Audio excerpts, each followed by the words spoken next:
பெரியார் தான் சமூக நீதி நிலைநாட்டினார். எங்க நிலைநாட்டினார்?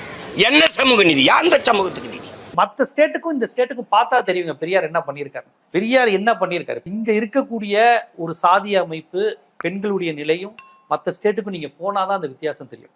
கர்நாடகாவில் பெங்களூரை தாண்டினீங்கன்னா அது கிட்டத்தட்ட வட இந்தியா மாதிரி தான் இருக்கும். பெங்களூர் மட்டும் தான் ஹைடெக் சிட்டி. கர்நாடகா மாநிலம் முழுக்க போனீங்கன்னா கிட்டத்தட்ட இந்துத்துவ மனநிலையை நீங்க நிறைய பார்ப்பீங்க. அந்த சோட்டா மும்பைன்னு சொல்லக்கூடிய அந்த பகுதி இதெல்லாம் போனீங்கன்னா கிட்டத்தட்ட மராத்தி உணர்வு இருக்கும்.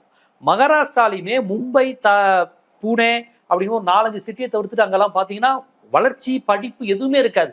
இப்போ மகாராஷ்டிரா தமிழ்நாடு எது வளர்ச்சி அடைந்த மாநிலம்னா மகாராஷ்டிரா தான். தொழில் வளர்ச்சி, ஜிஎஸ்டி எல்லாம் கட்டுறது.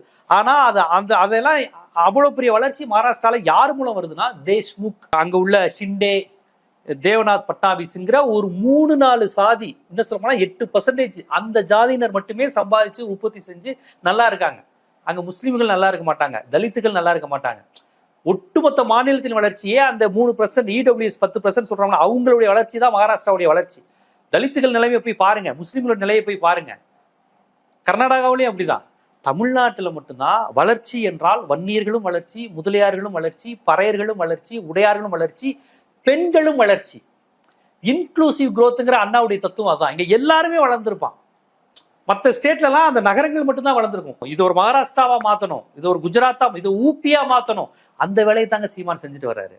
படிக்க வச்சாருன்னா நான் சொல்றேன், சீமான் பேண்ட் ஷர்ட் போட்டுல இருந்து படித்து இன்று நாகரிகமா இவ்வளவு பகுத்தறிவோடு பேசுறதுக்கான பெரியார் தான்.